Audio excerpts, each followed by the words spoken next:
gelinkii dambe ee shalay waxaa Boorama iyo nawaaxigeeda ka daay roob xoogan oo watay dabeelo iyo danab kaasoo qasaare kala duwan ka geystay gudaha magaalada Boorama sida ay wararku sheegayaan danab ku dhacay xarunta saldhigga dhexe ee magaalada Boorama waxa uu qasaare ka soo gaaray qaar ka mid ah maxaabiista saldhiggaasi ku xirneed sida uu saxaafadda u xaqiijiyay taliya ku-xigeenka saldhigga dhexe ee Boorama mudane Xasan Ismaaciil Cige roobkaasina wuxuu geystay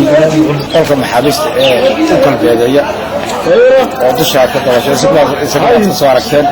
inuu dusha ka banaayahay taasoo halkaas afar maxbuus ku jiray laba adu khasaare saaran ka soo gaaray xogaa sidoo kale maayarka magaalada Boorama Saleebaan Xasan Xadi ayaa waxa uu ka hadlay qasaare roobabkaasi ka soo gaaray xarunta qayriyada ee magaalada Boorama halkaasoo dabaylaha roobkan watay ay burburiyeen qayb ka mid ah xarunta qayriyada ee magaalada Boorama qayriyadii oo arkaysan geejadii saaray jikadii wadi ka arkay halka ay saaran tahay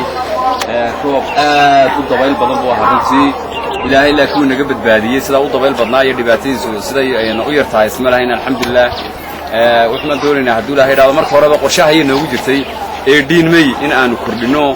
qayriyada arkaysan ciidda iyo dhagaxan soo dhignay maadaama space-ku marka hore uu yaraa qaabka loo dhisana aanu aad u si qurux badan waxaan doonaynay May inaanu kaga faa'iideysano si ay dad badan meesha u qaado Cabdi Fataax Axmed Hadwanaag News magaalada Boorama